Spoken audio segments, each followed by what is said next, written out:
خون کا اقداس۔ پھر خداوند نے موسیٰ سے کہا، ہارون اور اس کے بیٹوں سے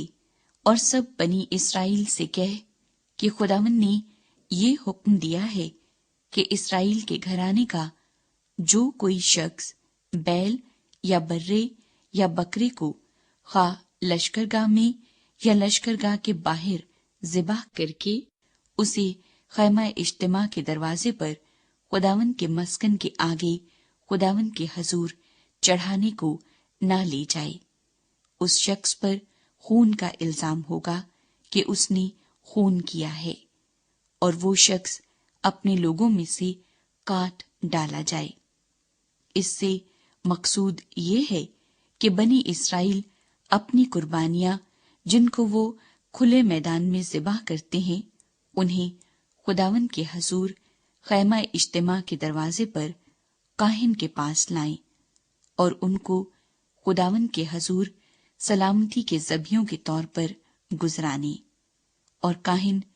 اس خون کو خیمہ اجتماع کے دروازے پر خداوند کے مذبح کے اوپر چھڑکے اور چربی کو جلائے تاکہ خداوند کے لیے راحت انگیز خوشبو ہو، اور آئندہ کبھی وہ ان بکروں کے لیے جن کے پیرو ہو کر وہ زنا کار ٹھہرے ہیں اپنی قربانیاں نہ گزرانے۔ ان کے لیے نسل در نسل یہ دائمی قانون ہوگا۔ سو تو ان سے کہہ دے کہ اسرائیل کے گھرانے کا یا ان پردیسیوں میں سے جو ان میں بود و باش کرتے ہیں جو کوئی سوختنی قربانی یا کوئی ذبیحہ گزران کر اسے خیمہ اجتماع کے دروازے پر خداوند کے حضور چڑھانے کو نہ لائے، وہ اپنے لوگوں میں سے کاٹ ڈالا جائے۔ اور اسرائیل کے گھرانے کا یا ان پردیسیوں میں سے جو ان میں بود و باش کرتے ہیں جو کوئی کسی طرح کا خون کھائے، میں اس خون کھانے والے کے خلاف ہوں گا اور اسے اس کے لوگوں میں سے کاٹ ڈالوں گا، کیونکہ جسم کی جان خون میں ہے، اور میں نے مذبح پر تمہاری جانوں کے کفارے کے لیے اسے تم کو دیا ہے کہ اس سے تمہاری جانوں کے لیے کفارہ ہو، کیونکہ جان رکھنے ہی کے سبب سے خون کفارہ دیتا ہے۔ اسی لیے میں نے بنی اسرائیل سے کہا ہے کہ تم میں سے کوئی شخص خون کبھی نہ کھائے، اور نہ کوئی پردیسی جو تم میں بود و باش کرتا ہو کبھی خون کو کھائے۔ اور بنی اسرائیل میں سے یا ان پردیسیوں میں سے جو ان میں بود و باش کرتے ہیں جو کوئی شکار میں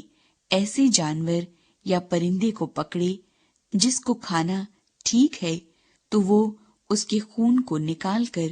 اسے مٹی سے ڈھانک دے، کیونکہ جسم کی جان جو ہے وہ اس کا خون ہے جو اس کی جان کے ساتھ ایک ہے۔ اسی لیے میں نے بنی اسرائیل کو حکم کیا ہے کہ تم کسی قسم کے جانور کا خون نہ کھانا، کیونکہ ہر جانور کی جان اس کا خون ہی ہے،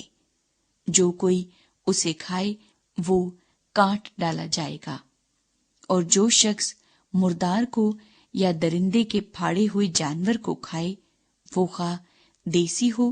یا پردیسی، اپنے کپڑے دھوئے اور پانی سے غسل کرے اور شام تک ناپاک رہے، تب وہ پاک ہوگا۔ لیکن اگر وہ ان کو نہ دھوئے اور نہ غسل کرے تو اس کا گناہ اسی کے سر لگے گا۔